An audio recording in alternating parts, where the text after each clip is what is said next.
Howdy folks, and welcome back to World of Warships with Rear Admiral Jingles. So anyway, I'm on Discord last night and I get a PM from Isolate, Swedish, primarily World of Warships, but he streams all kinds of other games, Twitch live streamer. Jingles, he says, I've just had this amazing game in the Dememes in Ranked. And I thought, an amazing game in Ranked? Were you even allowed to do that? And he says, no, trust me, you need to see this battle. So I thought, okay, challenge accepted. And this is pretty much it.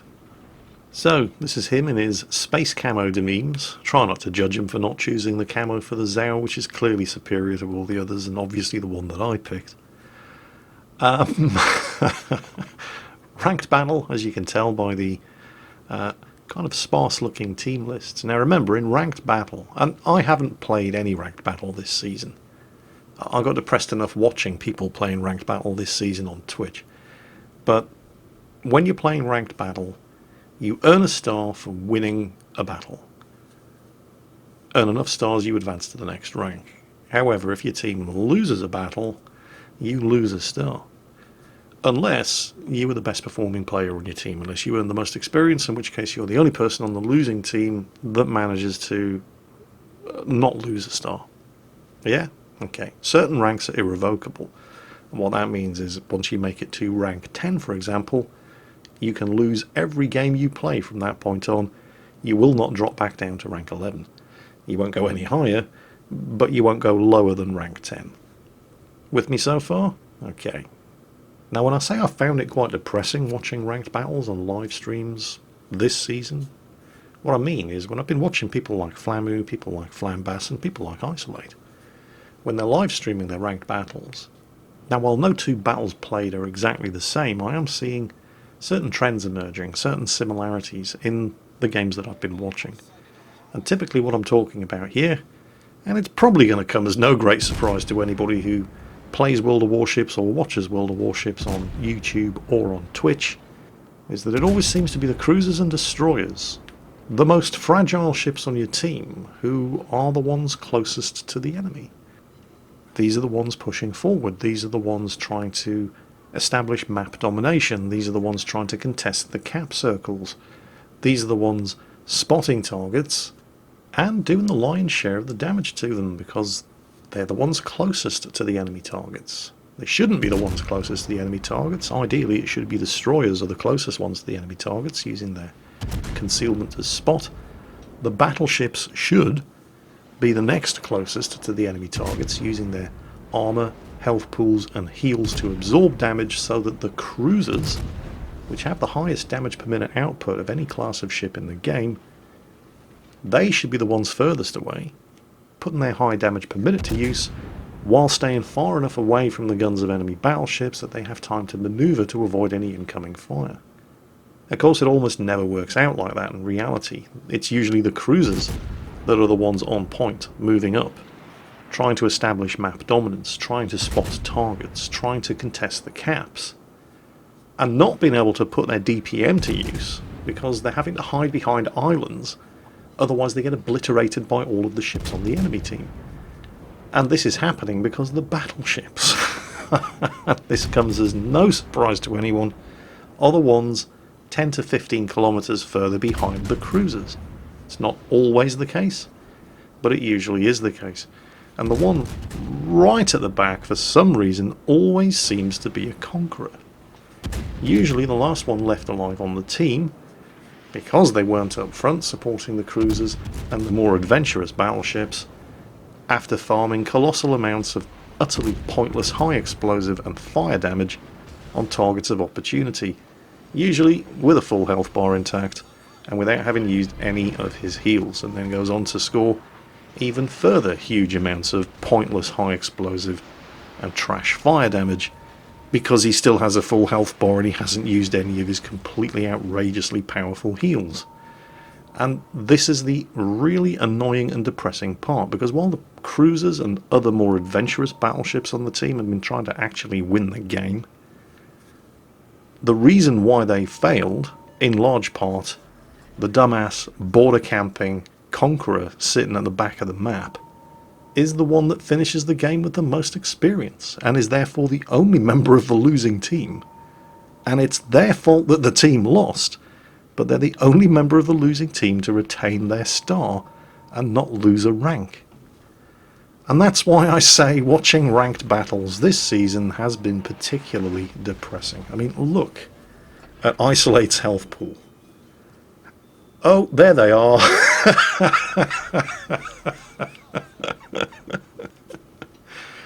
Anybody surprised? No, of course you're not. Welcome to World of Warships ranked battles. It's no different in random battles, of course. You know, the border camping battleships are not unique to ranked battles, but when you have so fewer players on each team, it has that much more of an impact. Look at the ships on the team that have taken all the damage and done all of the work. The Hindenburg is dead because he pushed up and he attempted to get into that cap circle. Isolate is sitting here with hardly any health left because he's in a relatively lightly armoured cruiser, and the second the Hindenburg met his inevitable fate for having the balls to attempt to actually contest the cap circle, expecting to get some support from the Battleship Camping Society 20 kilometres to his rear, which of course never materialised, because they're of course firing high explosive at broadside battleship targets that Isolate is spotting for them. And it's the same sorry excuse for a story on the other side of the map over to the east, where those poor cruisers who were attempting to establish map dominance and get to grips with the enemy don't even have the level of piss-poor battlefield support that Isolate is currently enjoying, because the Battleship Camping Society is 10 kilometres behind him and not them. Now, to be completely fair to at least some of the battleships here on Isolate's team in this ranked battle, they are at least starting to push forward. Most of them are still spamming high explosive at broadside battleship targets in front of them, but they have at least finally realised that Isolate is no longer prepared to take hits for them, and they're going to have to get off their arses and do what they should have been doing long before the Hindenburg was sunk. So, better late than never. Isolate, meanwhile, is playing on a knife edge here.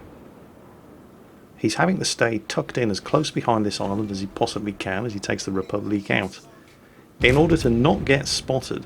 And that, of course, means he's losing a huge amount of the Des Moines' ridiculous damage per minute, because staying as close as this to the island means practically only one of his gun turrets can actually clear the cover in front of him and hit a target.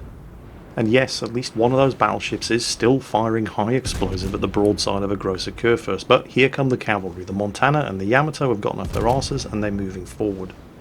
The Montana is being punished quite heavily for it. If he'd done this 5 minutes ago, when the Hindenburg would have still been around to provide some kind of fire support for him, he may not have died here. But I don't want to be too critical, because at least he got off his arse and he moved forward and started taking some hits. Because if he hadn't, Isolate probably wouldn't have survived that salvo from the Grosser Kurfürst, or the one that preceded it. As it is, the Montana went down. Probably wouldn't have went down if he'd pulled this move in company with the Yamato, and oh look, big surprise, the Conqueror is the one still sitting at the back of the map firing high explosive at everything. But if they'd pulled this move 5 minutes ago while the Hindenburg was still alive, there's every chance that all four of them may very well have survived. But of course they didn't. And Isolate's actually raised a very, very good question in chat. You can appreciate when there are destroyers around, particularly if those destroyers haven't been spotted and there are no obvious signs of a destroyer's presence, like a smoke screen for example. You can appreciate battleships being nervous about pushing forward, especially into cap circles. But while Isolate was stuck behind that island, he'd been using his radar. He's the one who's actually been spotting the enemy battleships, and I think there was a Hindenburg over there as well who's turned tail and bugged out. If there'd been any destroyers here, Isolate would have let them know about it. But there aren't even any destroyers in this match in the first place. This is one of those rare destroyer-free games. This is exactly the kind of matchmaking where you would expect the battleships to be rubbing their hands together and thinking, yes, finally, I can actually get in and engage the enemy. But too little, too late. Well, not exactly too late. And Isolate is not the kind of player who will just rage at people on his team in chat. He was encouraging the battleships to move forward and use their health pools. And he has at least thanked the Montana, late though it may have been, but just in time, in company with the Yamato, for coming forward and relieving the pressure on him so he could get out from behind that island. And the Yamato is now trying to do exactly that, although he has run into at least one of the torpedoes fired at him by that Hindenburg over there. But because the Yamato is taking the bull by the horns here, Isolate is able, for almost the first time in this game, to actually start putting the monstrous damage per minute of the Des Moines to use. And he's raining death and destruction down on that Hindenburg over there. Unfortunately for the Yamato, that's when the Moskva comes around the corner as well. Oh, actually, those shots were aimed at Isolate. That was very nearly unfortunate for Isolate. Of course, if you've got a Des Moines on this kind of low health, or a bow tanking Yamato, the Moskva's going to be firing at the Des Moines. It's still unfortunate for the Yamato, of course, because now that Isolate has managed to inch forward and is unspotted, they're now focusing all of their fire on that Yamato. And Isolate is doing the best that he can to come to his assistance. But gee, wouldn't it be nice if there was, I don't know, maybe a tier 10 battleship like a Conqueror who was close enough to also put some fire support down for the Yamato as well. He is moving, but once again, it's a case of far too little and far too late. And despite his best efforts, Isolate is almost, but not quite, able to finish off the Hindenburg. Then, of course, he gets radared. So, once again, he's going to have to tuck himself in behind that island in order to avoid getting obliterated by that Moskva. And potentially also the Hindenburg, who's probably sailing around the side of the island to the left of the screen there so he can shoot, also without being spotted. However, the cavalry is about to arrive. There he is. There's the Conqueror. He finally made it into the fight. A practically full health tier 10 battleship has just arrived. This is the moment the Conqueror has been saving all of his health for. And what do you think he's going to do with all of that health? He's going to broadside. You couldn't make this shit up. He has sat at the back of the map this entire game, conserving his health pool so he could turn broadside on to a Moskva and a Hindenburg. And it looks like he's taking fire from the enemy Des Moines as well. Holy shit.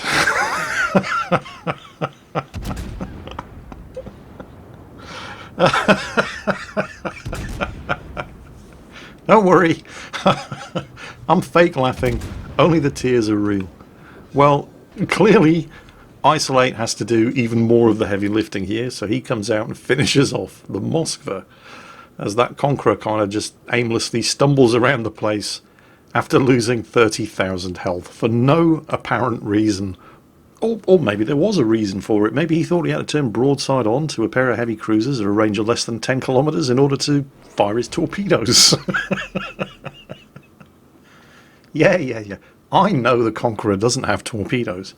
You know the Conqueror doesn't have torpedoes, but that doesn't mean he didn't know that the Conqueror didn't have torpedoes. I mean, it's as good an explanation as any. This is rank 8, by the way. This isn't the starter leagues. No, this is rank 8. That's all it takes to get to rank 8 in the current season of ranked battles. Just pick a Conqueror, sit at the back of the map, fire high explosive at everything, and every time you get the chance, make sure you expose the most vulnerable parts of your ship to the broadside fire of a pair of tier 10 heavy cruisers.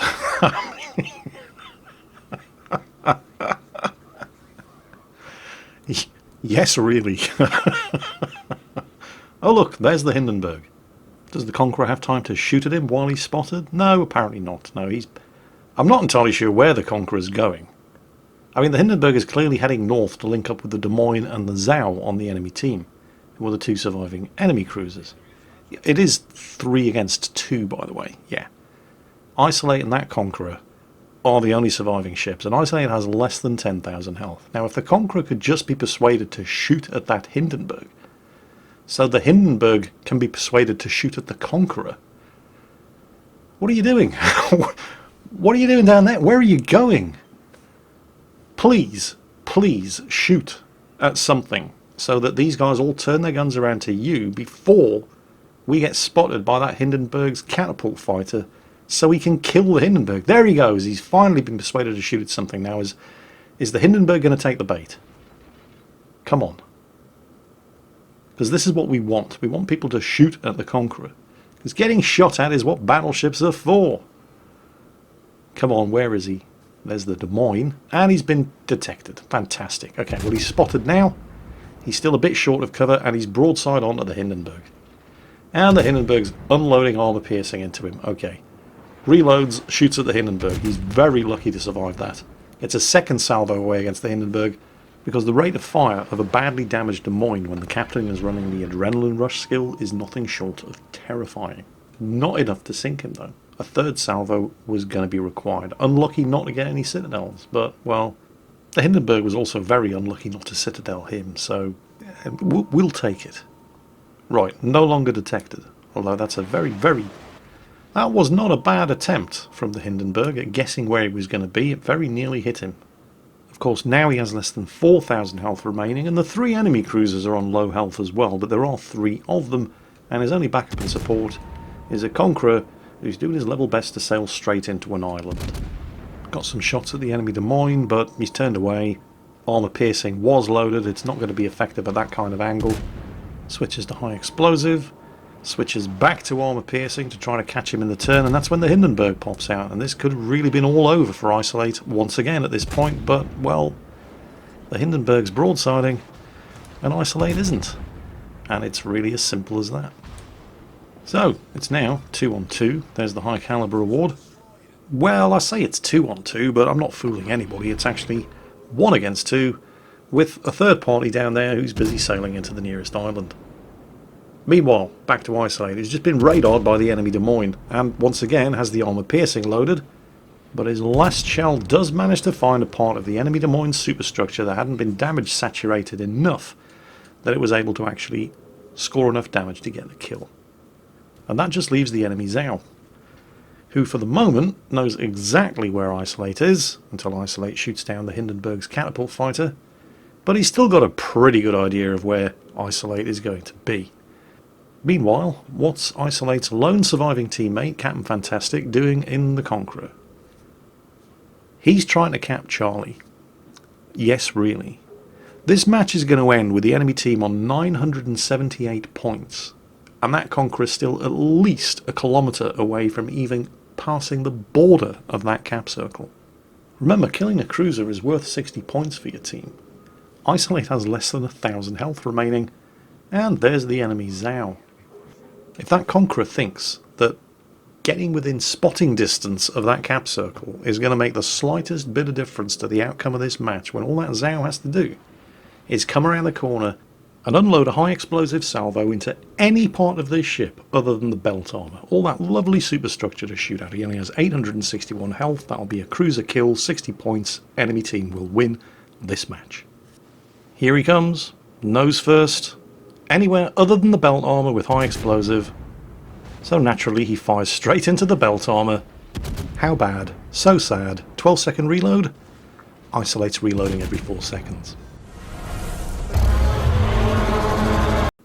Gotta hand it to that Zhao. I mean, my money was on the Conqueror in the snatching defeat from the jaws of victory stakes, but when you come around a corner with an enemy cruiser with less than 1,000 health, and all you have to do is hit him anywhere with high explosive, other than in the belt armor, and it's a guaranteed kill and a win.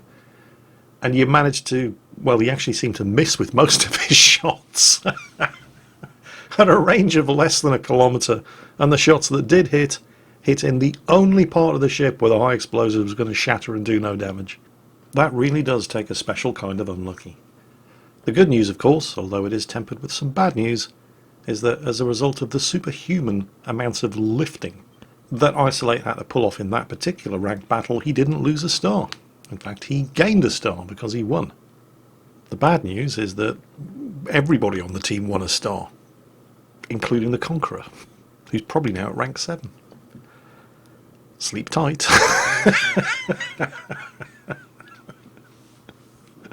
Enjoy the rest of the ranked battle season, folks, because that's it for today. I hope you enjoyed it. I hope it didn't horrify you too much. And as always, take care, and I'll catch you next time.